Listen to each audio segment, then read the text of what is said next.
10 rounds of ammunition. That is what some Iranian army soldiers on the Western Front were reportedly issued per man, according to sources cited by Iran International and the open-source military outlet Militarny. 10 rounds, not 10 magazines. 10 bullets to hold a position in a war that has now dragged on for more than 5 months. If you want to understand why questions about the state of Iran's armed forces have exploded across the internet in the past week, that single detail is a good place to start. But before we go further, here's the honest truth, right up front. No major wire service, no named Pentagon or CENTCOM official, and no independent military analyst has confirmed a full-scale collapse of Iran's army, and no verified reporting describes anything that meets the definition of mass surrenders on the battlefield. What is confirmed from multiple named and checkable sources is something almost as dramatic: a military system under visible, mounting strain, fracturing along old fault lines that the war has ripped wide open. Over the next several minutes, we are going to walk through exactly what has been verified, what remains rumor, and why the gap between those two things matters enormously for anyone trying to understand where this war is actually headed. To understand the pressure point Iran's military finds itself at today, you have to go back to February 28th, 2026. That is the date the war formally began, when the United States and Israel launched coordinated strikes inside Iran, targeting nuclear infrastructure, air defense networks, and senior military leadership. According to Wikipedia's sourced timeline of the conflict, corroborated by contemporaneous wire reporting, one of the opening strikes killed Iran's supreme leader, Ayatollah Ali Khamenei, a moment that instantly reshaped the internal politics of the Islamic Republic. Within days, his son, Mojtaba Khamenei, was installed as the new supreme leader, a transition that happened not through the country's normal deliberative process, but in the middle of active bombing. That is not a small detail. It means Iran entered its most consequential war since the 1980s, with a leadership vacuum at the very top, filled almost overnight by a man who, as of this recording, according to CNN's live coverage from just 2 days ago, has still not been seen in public since taking the position. The military operation itself had 2 code names worth knowing, because you will see them referenced across other reporting on this war. The American operation was called Epic Fury. The Israeli operation was called Roaring Lion. Together, according to the open-source tracking site Global Military Net, they represent one of the most intensive air campaigns against a single state in recent memory, with over 130 aircraft losses recorded across the conflict since February, the United States alone accounting for 55 of those, and 31 recorded naval losses. Iran, for its part, retaliated with ballistic missiles and drone strikes against American installations across the Persian Gulf and against targets inside Israel. A ceasefire, known as the Islamabad Memorandum, brokered by Pakistan, was announced on June 14, 2026. It did not hold. By July, strikes had resumed on both sides, and the war has continued in phases ever since, most recently centered less on open combat and more on a tense standoff over shipping through the Strait of Hormuz. That is the military backdrop. But there is a second story running underneath it, and it may ultimately matter more than any single airstrike. Beginning December the 28th, 2025. So, 2 months before the war with the US and Israel even started, Iran experienced what regional analysts described, according to reporting from the Long War Journal, as the most sustained and geographically widespread anti-government protest movement in the history of the Islamic Republic. The trigger was economic. The rial, Iran's currency, collapsed to roughly 1. 45 million to the US dollar on the open market, a devaluation of about 40% since early 2025, according to Forbes, reporting citing regional economic data. Inflation and food prices spiked. Within 3 weeks, the Long War Journal documented protest activity at more than 574 separate locations across 185 cities, in all 31 of Iran's provinces. That is not a localized flashpoint. That is a nationwide movement, and it was already straining the loyalty of Iran's security forces before a single American bomb fell. One incident from that protest wave deserves specific mention, because it illustrates how the regime chose to respond, and it is directly relevant to the question of military cohesion we are examining today. On January 8, 2026, in the city of Fardis in Alborz province, Iranian security forces, specifically the Islamic Revolutionary Guard Corps, or IRGC, opened fire on protesters with what has been documented as a machine gun. 50 people were killed. Iran's government responded not with de-escalation, but with an internet and telephone blackout across the country. A tactic security researchers note was previously used during the 2019 crackdown on protests, specifically to suppress documentation and evade international scrutiny. This is a regime that, even before the war, was willing to use maximum force against its own citizens and then black out the country to control the narrative. Keep that pattern in mind, because it becomes important again later when we talk about how hard it currently is to verify claims coming out of Iran. So that is the environment Iran's military entered the war in. A currency in freefall, a leadership assassination and rushed succession, and a national protest movement barely 2 months old. Now let's talk about what has actually happened inside the ranks since the fighting escalated, because this is where the verified reporting gets genuinely striking, even without inflating it into the language of collapse. According to Militarny, an open-source military intelligence outlet, and independently corroborated by Iran International's own sourcing, Iran's armed forces have been dealing with acute supply shortages, rising desertions, and a deepening institutional rift between the regular army, known as the Artesh, and the ideologically aligned Islamic Revolutionary Guard Corps, the IRGC. These are not new tensions. The Artesh and the IRGC have coexisted uneasily since the 1979 revolution, with the IRGC functioning as the loyalist, ideological guard of the clerical establishment, and the Artesh functioning more like a conventional national army, historically underfunded and viewed with some suspicion by the regime precisely because of its nationalist, rather than purely ideological, character. War, it turns out, is exposing that fracture in real time. Iran International reported, citing multiple sources familiar with frontline conditions, that some Artesh units have received as little as 20 bullets for every 2 soldiers, a ratio so low it would leave troops with almost no ability to sustain a firefight. The same reporting describes troops in several field units operating without reliable access to drinking water or adequate food supplies. And in perhaps the most damning single detail from this body of reporting, sources described IRGC personnel refusing to transport wounded Artesh soldiers to hospitals, despite medical facilities being available. Read that again, not a shortage of ambulances. A refusal, allegedly by one branch of Iran's own security apparatus, to help wounded soldiers of another branch. If accurate, that is not simply a supply problem. That is a military establishment where trust between its own component parts has broken down under the pressure of sustained combat. Layered on top of that is the money problem. According to Iran International and the outlet Caliber, members of Iran's Special Units Command were informed in mid-March 2026 that salary payments for certain units had been disrupted. The third such disruption since the start of the year. Retirees and some regular Army personnel reportedly went unpaid for a second consecutive month around the same period. In the aftermath, some personnel reportedly declined to participate in mandatory pro-government gatherings, which in turn disrupted the regime's ability to deploy loyalist shows of force in several major cities. Some senior commanders, according to this reporting, have even accused the IRGC of deliberately exploiting the financial crisis at Bank Seppa to undermine the police and consolidate its own influence over other institutions aligned with the clerical establishment. In other words, even inside the security state, factions appear to be maneuvering against each other for power and resources in the middle of an active war.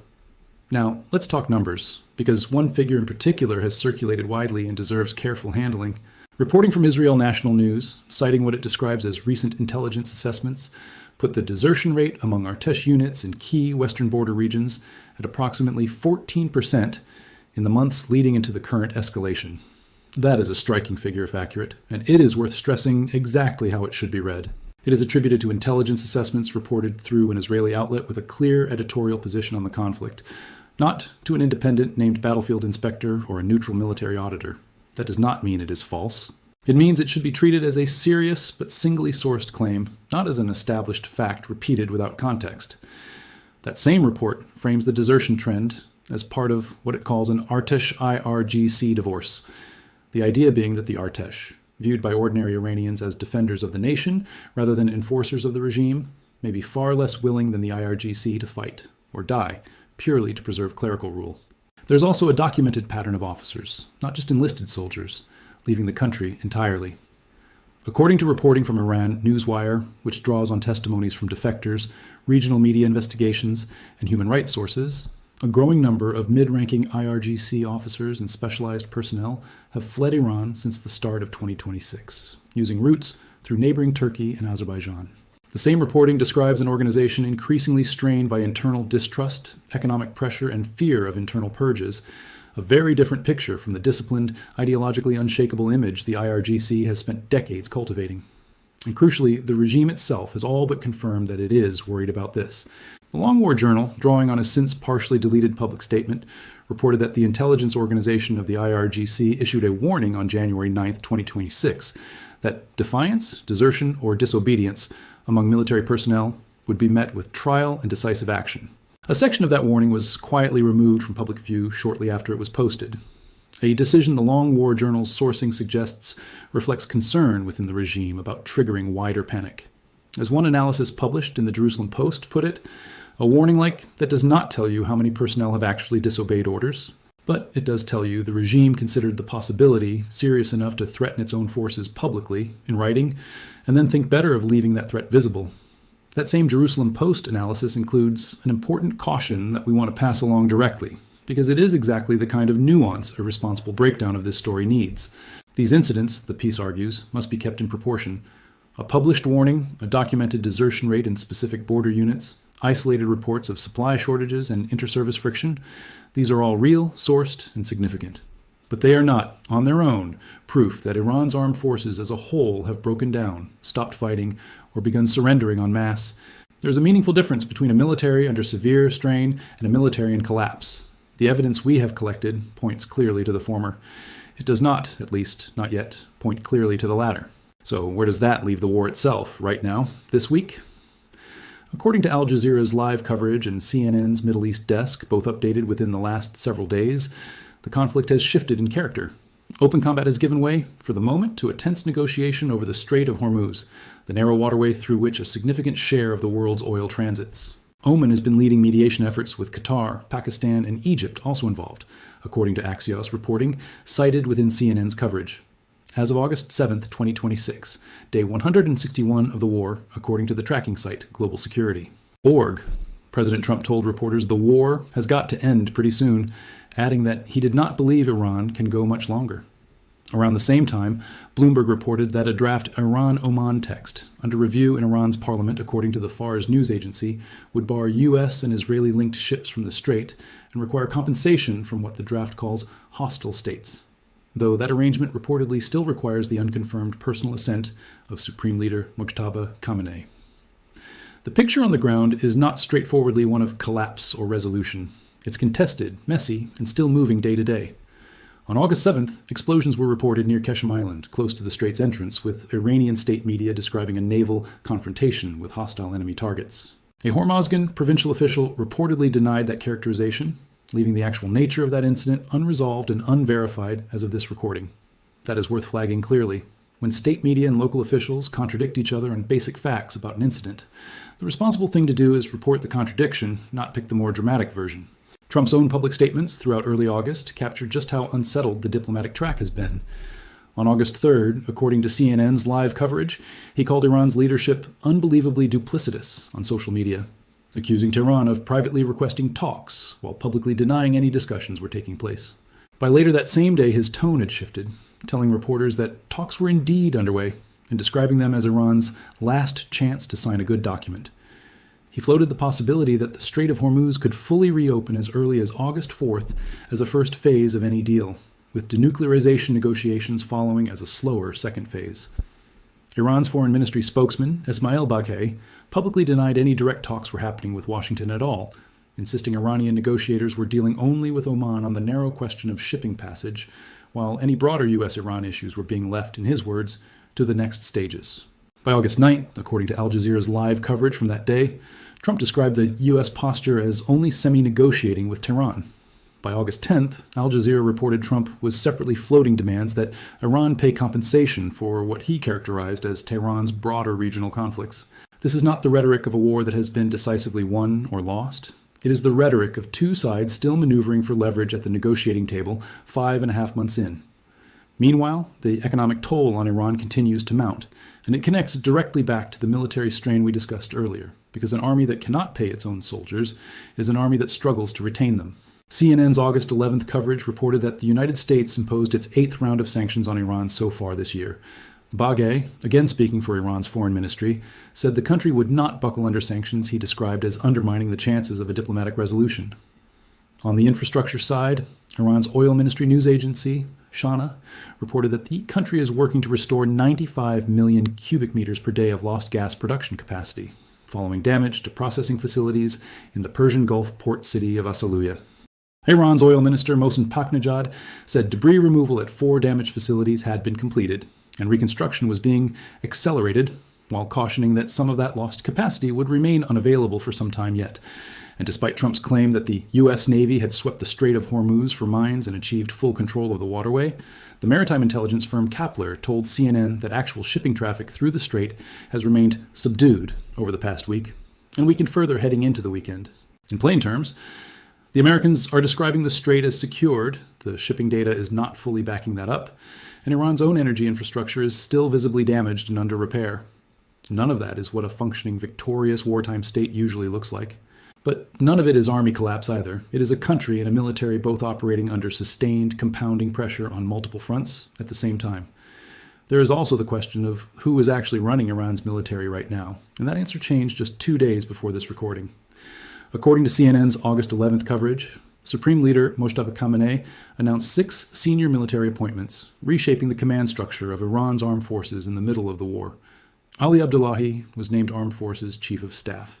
Ahmed Vahidi was named Commander-in-Chief of the IRGC. Ali Azmai was named Commander of the IRGC Navy. A leadership shakeup of this scale, this deep into an active conflict, is itself a data point worth sitting with. Regimes do not typically reorganize their top military command out of confidence and stability. They do it when the existing arrangement is failing to deliver results, or when loyalty at the top has become uncertain enough that a fresh slate of appointees is judged safer than the incumbents. We cannot tell you definitively which of those motivations is driving this reshuffle because Iran has not explained its reasoning publicly. But the timing, in the same week as continued reports of desertions, salary disputes, and stalled negotiations, is difficult to read as a coincidence. Let's also be honest about something that makes all of this unusually hard to verify from the outside. And it goes back to that internet blackout during the Fardis massacre we mentioned earlier. Iran has a documented, repeated history of cutting off internet and telephone access, specifically at moments of internal crisis, precisely to prevent independent verification of what is happening inside the country. That means claims emerging from inside Iran right now, whether they describe desertions, surrenders, protests, or troop morale, often travel through a narrower, harder to verify pipeline than reporting from most modern conflicts. Exile media outlets like Iran International defector testimony gathered after the fact. Intelligence assessments filtered through foreign governments with their own strategic interests, and state media statements that regional officials sometimes directly contradict, as we saw with the Keshem Island incident. None of that makes the reporting worthless. Iran International in particular has a track record of sourcing that other outlets, including Reuters and the BBC, have treated as credible on Iran-specific coverage over the years. But it does mean a claim as extreme as mass surrenders, and total army collapse needs a correspondingly high bar of verification before it should be repeated as settled fact. And right now, that bar has not been cleared by named checkable sources. So here is where that leaves the actual state of Iran's military, city by city and front by front, as best as the verified record allows us to describe it today. In Tehran, the capital and the seat of both political and military command, the visible reality is a leadership still adjusting to an assassinated supreme leader, a newly installed son running the country from a position he has not yet appeared in public to defend, and a military command structure reshuffled just this week. Tehran is also where the economic pressure is most acute, with the rial's collapse and repeated sanctions rounds squeezing a government that is simultaneously trying to fund a war, pay its security forces, and project stability to its own population. Along the western border, in the Artesh units, specifically flagged in multiple reports, the picture is one of undersupplied troops, contested desertion figures, and a documented breakdown in trust with the IRGC over basic battlefield support like medical evacuation.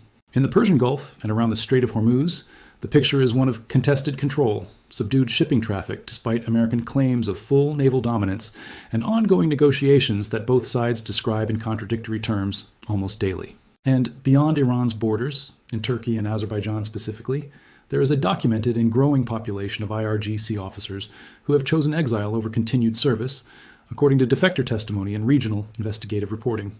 There's a human cost to this war sitting underneath all of these institutional and strategic questions, and it deserves its own moment here, because it helps explain why morale inside Iran's forces would be under strain in the first place.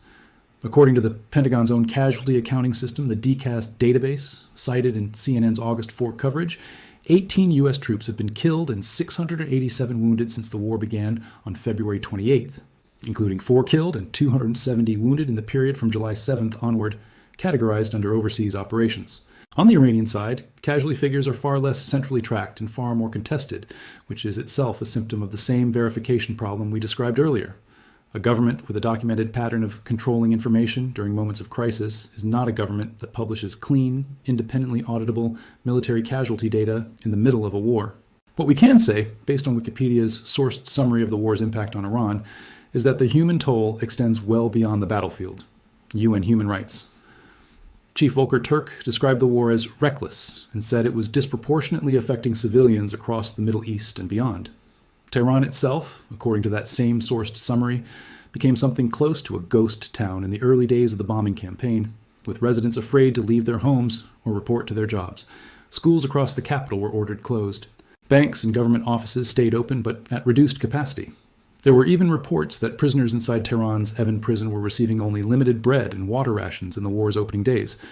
None of that is combat data, but it is the backdrop of scarcity, fear, and disrupted daily life that soldiers from those same communities are being asked to fight, and in some documented cases, die for, on 10 rounds of ammunition and delayed paychecks. The war has also pulled in America's broader military posture across the region in ways that show just how seriously Washington is treating this as a sustained, long-term commitment rather than a short, punitive strike. According to the global military Net Tracker, the U.S. Army converted what had originally been a one-year order for PAC-3 Patriot interceptor missiles into a 7-year agreement worth up to $6 billion on July 29, 2026. Described as the largest Patriot interceptor contract ever placed, driven in part by the simultaneous drain on American missile stocks from both this war and the ongoing conflict in Ukraine. That is not the posture of a country expecting a quick, clean resolution. It is the posture of a country planning for years of continued regional tension, regardless of how the Hormuz negotiations play out in the coming weeks. Meanwhile, Allied support has been more cautious. Germany confirmed on July 23rd that it was withdrawing its mine hunter vessel, the Fulda, along with the support ship Mosul from Djibouti, moving them toward the eastern Mediterranean instead, with no prospect, according to that reporting, of a European mine-clearing mission actually deploying into the Strait of Hormuz. That detail matters directly for the Hormuz negotiations we discussed earlier, because if mines genuinely remain a concern in the Strait and European navies are not stepping in to help clear them, the burden of Trump's claimed full control of the waterway falls almost entirely on the U.S. Navy alone, at exactly the moment independent shipping data from Cape Healer is describing traffic through the strait as subdued rather than normalized. The regional spillover from this war has been extensive enough that it produced its own wave of civilian evacuations, according to Wikipedia's sourced account of the conflict's early weeks. In the days immediately before the February 28th strikes, the U.S. Pentagon quietly evacuated several bases across the Middle East, reportedly citing their exposure to Iranian short-range missiles as untenable. Foreign embassies began issuing travel advisories as early as February 23rd, urging their citizens to leave Iran ahead of the anticipated strikes. Once the bombing began, airspace closures and disrupted air travel stranded hundreds of thousands of people across the wider region, triggering government-organized repatriation efforts from multiple countries. And the war's ripple effects have not stayed confined to Iran and its immediate neighbors either. Even during the brief June ceasefire period, an incident on May 1, 2026, on Bubiyan Island in Kuwait, illustrated how easily this conflict can spill across borders. Kuwait's government said 6 IRGC troops were dispatched to the island, resulting in an exchange of fire that injured 1 Kuwaiti soldier. 4 of the Iranian personnel were captured, and the rest fled. Small as that individual incident was, it is a useful reminder that even in a supposed lull in the fighting, the underlying instability generated by this war has not actually gone away, and Iran's own forces have, at least in that one documented case, come out on the losing end of a direct confrontation with a smaller neighboring military. All of this, the casualties on both sides, the massive long-term American missile procurement, the cautious European posture, the stranded civilians and evacuations, the Bubiyan Island episode, sits alongside the desertion reports, the ammunition shortages, and the inter-service friction we described earlier as part of the same overall picture. A war that has proven far more prolonged, far more expensive, and far more destabilizing across multiple countries than a 5.5-month timeline might initially suggest to someone only catching headlines here and there. Put all of that together, and you get a genuinely serious, well-documented story about institutional strain inside one of the Middle East's most significant militaries. What you do not get, from anything we could verify through named checkable sources, is confirmation of the specific claim in this video's title, that mass surrenders have erupted, or that Iran's army has collapsed in the way that phrase implies. That distinction matters, and not just as a journalistic technicality. If Iran's military genuinely disintegrated, the strategic and humanitarian consequences for the entire region would be immediate and severe, and every government from Washington to Riyadh to Ankara would be reacting to it in real time, on the record right now. They are not.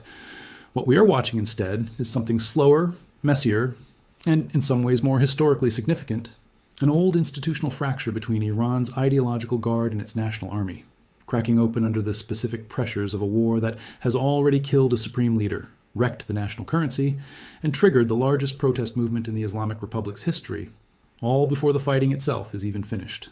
Before we wrap up, let's be straightforward about where the verified line actually sits, because that is the responsible way to close out a story like this one. Confirmed, from multiple named and independently corroborated sources, the February 28th outbreak of war and the killing of Ayatollah Ali Khamenei, the succession of Mojtaba Khamenei, the scale of Iranian protests beginning in December 2025, the Fardis massacre and the subsequent communications blackout, documented aircraft and naval losses on both sides, the June ceasefire and its collapse, ongoing negotiations over the Strait of Hormuz through Omani mediation, repeated rounds of U.S. sanctions, and this week's reshuffling of Iran's top military command. Reported by credible but narrower sourcing, and worth treating with appropriate caution rather than certainty, the specific 14% desertion figure in Western Artesh units, the precise scale of officer defections abroad, and some of the most granular claims about ammunition shortages and inter-service refusals to assist wounded soldiers, all sourced primarily to Iran International, Militarny, and outlets with clear regional editorial perspectives rather than to neutral battlefield inspectors. And unconfirmed, as of this recording, by any named official source, the specific claim of mass surrenders or a total collapse of Iran's armed forces. That gap between rumor and record is, honestly, the most important part of this story, and it is worth sitting with for a moment rather than rushing past it. It would be easy to tell you Iran's army has collapsed. It is a satisfying, dramatic sentence.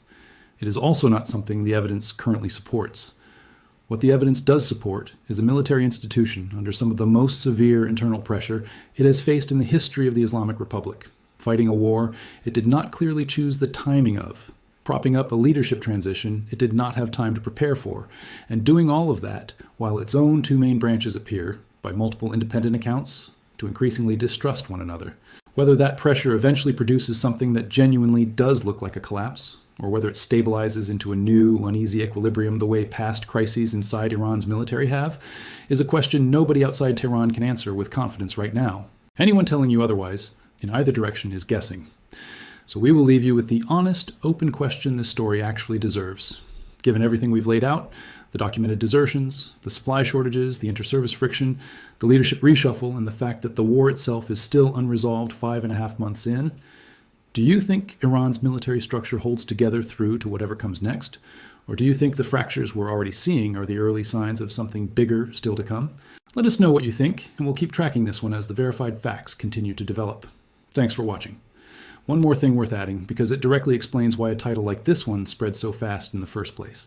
Wartime information environments, especially ones involving a country like Iran that actively restricts outside verification, are almost perfectly suited to producing exactly this kind of dramatic, unconfirmed claim. A single ambiguous incident, a unit falling back under pressure, a local ceasefire, a communications blackout in one province, can be reframed within hours as proof of nationwide collapse, stripped of the caveats and contradictions that the original, narrower reporting actually contained. That is not a uniquely Iranian phenomenon.